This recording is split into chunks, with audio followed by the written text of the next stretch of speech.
садам қурбонов ятими кул буда тарбиятгирандаи мактаби интернати рақами 1 деҳаи арал ҷамоати деҳотӣ ба номи миралӣ маҳмадалиев ноҳияи восе аст. футбол бозии дӯстдоштааш мебошад. вақтҳои берун аз машғулиятҳои дарсӣ ба ин бозӣ машғул мешавад. ба обу тоби бадан ҳамеша диққат медиҳад.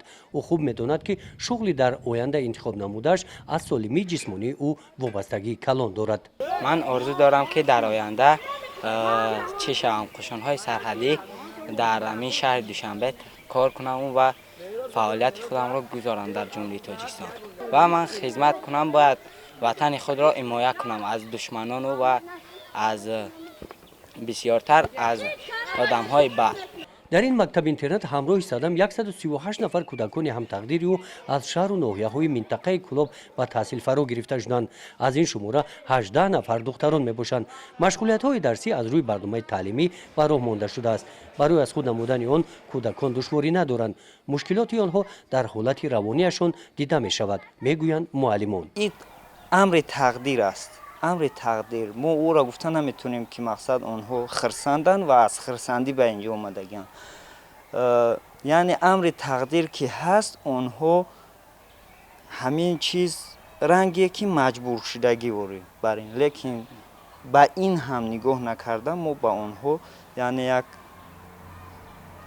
раҳм ва ё як синаи муҳаббат ба рӯи онҳо мекушоем. дар мактаби интернат дар қатори дигар фанҳо омӯзиши технологияи иттилоотӣ ба роҳ монда шудааст. мутаассифона дар синфхона компютерҳо кор намекунанд. ҳамаашон таъмирталаб мебошанд. хонандагон танҳо ба таври назариявӣ маълумот мегиранд ки бо компютер чӣ корҳоро анҷом додан мумкин аст. дар ин ҷо имконият ҳамин қадар аст. кӯдакон ба ин қаноат карданд. ҳаёт дар мактаби интернат, навозиши муаллимон, меҳру муҳаббати онҳо ҷойи падар ва модарро иваз карда наметавонад, андеша доранд кӯдакони интернат. хушбахт одами падару модардоштагӣ, одами хуб ва ӯро ҳама дӯст медорад, аз мебинад ва одами хушбахтар. одамои ба ҳузур растагӣ ҳамора мегӯянд хушбахт. хушбахтӣ гуфтан яъне хонаи оботу зиндагии хуброву ва ҳамин хел дар мактабҳои олӣ бошем. ба хушбахтии ман ҳамин навозиши падару модар намерасад. агар ҳамин падару модар набошад, дар зиндагӣ азоб мекашид. аз ҷиҳати яъне ахлоқӣ, аз ҷиҳати маънавӣ як ҷое ҳаст ки бояд инҷа як муҳаббат бошад, меҳр бошад, садоқат бошад. яъне чунки кӯдак худ як чизи нозук аст. ба ҳамин яъне тарбияи мо, ба таълими мо инҳо ниёзи бениҳоят калон доранд ва мехоҳанд ки онҳо доимо чун як шахсе бошад ки онҳоро хуб рафтор кунад ба онҳо ё хуб гап занад. машғулиятҳо дар мактаби интернат дар ду баст ба роҳ монда шудааст. вақти хӯроки нисфирӯзӣ соати 1 муқаррар гардидааст. соати 10 пагоҳи рӯзӣ дар ошхонаи мактаби интернат ошпаз машғули тайёр намудани таоми нисфирӯзӣ аст. баъди наҳорӣ соати 6:30 пагоҳи рӯзӣ ин нисфирӯзӣ кӯдаконро гарохпиёба интизор аст. гӯшт надорад. муаллимон гуфтанд ки кӯдакон инро таоми беҳтарин мешуморанд.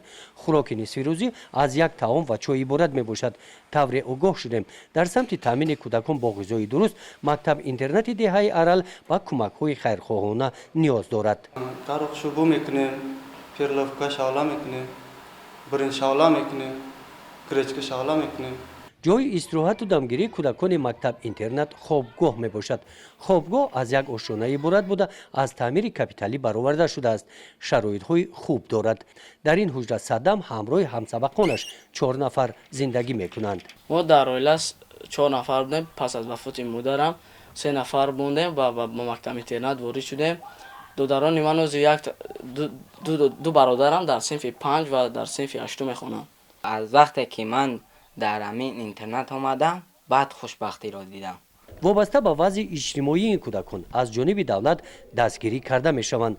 идораи васояти парастдорӣ дар ноҳияи восе ба ин кор машғул мебошад. имсол рости гап як 80 нафар ба мактаби интернатҳои шаҳри душанбе, ноҳияи ҳисор, ноҳияи шаҳри нав ва ғайраҳо равон кардем ки онҳо дар он ҷо таҳсил карда истодаанд. ятими кул ройгон аст бо бе ягон чӣ аз тарафи давлат, яъне ҳам хононда мешавад, ҳам ҷои хоб, ҳамаи таъмин карда мешавад. тибқи ҳуҷҷати тасдиқкардаи идораи васояти парасторӣ, кӯдакони ятим дар шуъбаи агентии давлатии суғуртаи иҷтимоӣ ва нафақа ба қайд гирифта шуда ба имтиёзҳо таъмин карда мешаванд. дар ноҳияи восе 44 кӯдаки ятими куле, 37 таига парастор дорад. мо ҳамаи ҳамора ба нафақа таъмин мекунем. ҳаста нафақое ки ятимои куле ки ҳастааст ки падару модараш ҳарч гузаштага собиқаи корӣ надоранд ва мо як меъёр нафақа дорем таъмин мекунем. 180 сом. бо як меъёре ҳастаст ки мисол нафақахӯрое ки падараш ё модараш ки дар кор кардагӣ собиқаи корӣ дошта бошад, он нафақаи суғуртавӣ таъмин мекунем. баъди мактаби миёнаро хатм кардан ба ягон донишгоҳ донишкарда дохил шава, мо ӯро метавонем ки то буд шидани донишгоҳашон то яъне ки то 23 солагиашон нафақа таъмин кунем. дар мактаби интернат кӯдакон рӯзҳои идро бесаброна интизор мешаванд, махсусан иди соли навиро. дар иди соли нави 2019 бо дастгирии соҳибкорон ба онҳо тӯҳфаҳои зиёди идона тӯҳфа карда шуданд. нисфи рӯзӣ хӯроки идона доданд. чунин рӯзҳоро кӯдакон фаромӯш намекунанд.